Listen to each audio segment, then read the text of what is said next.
And one general topic, again, I've written a lot about this specifically in post 872 AI Reset to Zero, that especially the big hope by the big tech companies in AI gadgets are essentially smart glasses.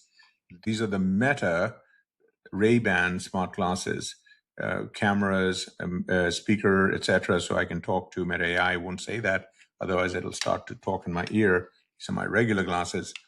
The reason I'm talking about these is that in the next few months, we're going to see similar things with different features from Apple, from Amazon, from Google. They're all back in the smart glasses thing. And in terms of AI wearables, and likely also from OpenAI Jony Ive, it's rumored that they're also thinking about some sort of a glass profile, but there are other wearable devices, additional things like earpods with AI features, sensors. Apple is even rumored to potentially be looking at ones with cameras in them for ambient awareness of the users and experience inside and out.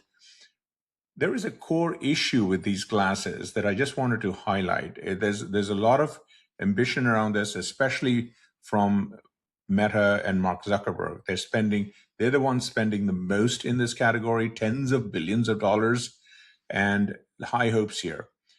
I personally, at the moment, think this is a reach in terms of the next big ubiquitous mass market mainstream AI device. Meta has had reasonable success. The numbers out there are 3 to 6 million of these things out there over the last 3 or 4 years. That's a good number, but recognize that the overall number of people with smartphones around the world is 5 billion, so a lot of headroom. The thing with these glasses is there's a lot of issues with them. They're a computer on your head. Today, even these thin ones basically they're good for taking pictures, short videos, and then asking the AI by voice various questions, and that's about it. The more you put onto these things, the heavier they get, which makes them, you can't wear them for long periods of time. Then you've got the issues of societal norms. It's the biggest killer app for these things is probably having glasses that you walk into an office, a party, networking event, etc., and it identifies everybody around you, and it basically whispers in your ear, "Oh, that's Sam that you met 3 weeks ago. He was looking for this. You guys talked about that."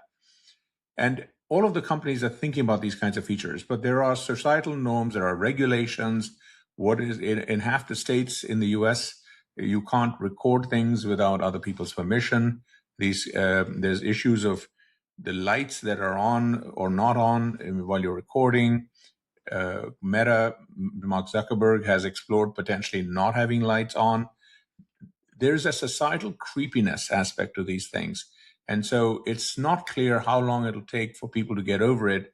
AI has already been one of the things that this generation of users, old and young, are wary of than other tech waves. And one of the issues is around creepiness, trust, privacy, etc. So AI glasses is a thing that I avidly buy every gadget out there. I have 4 of the different variants of the Meta glasses. And that's another issue, affordability. These things are $500. They'll probably be higher given the current supply constraints, memory chips, and so on.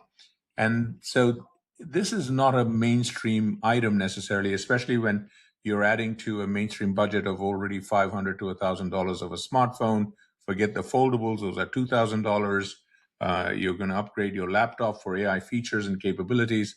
So this is a big investment. My 4 variations of these glasses are, again, $400 or more.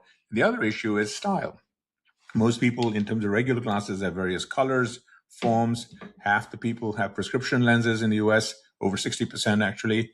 About a third or so have bifocals, reading versus distance. If you start to get prescription versions of these things, that quickly adds up the cost because the lenses here are not glass, they're specialized capability glass, especially the ones with display units on them, etc. So there's a lot of issues around this. It's a great product for the gadget freaks, early adopters, etc., but I'm not entirely sure about the mainstream aspects of this, and so on. I highlight all this as a gadget thing, as a gadget enthusiast, but being realistic in terms of AI capabilities being stuffed into these things going forward. So I wanted to touch on that, and we can discuss it more on future shows.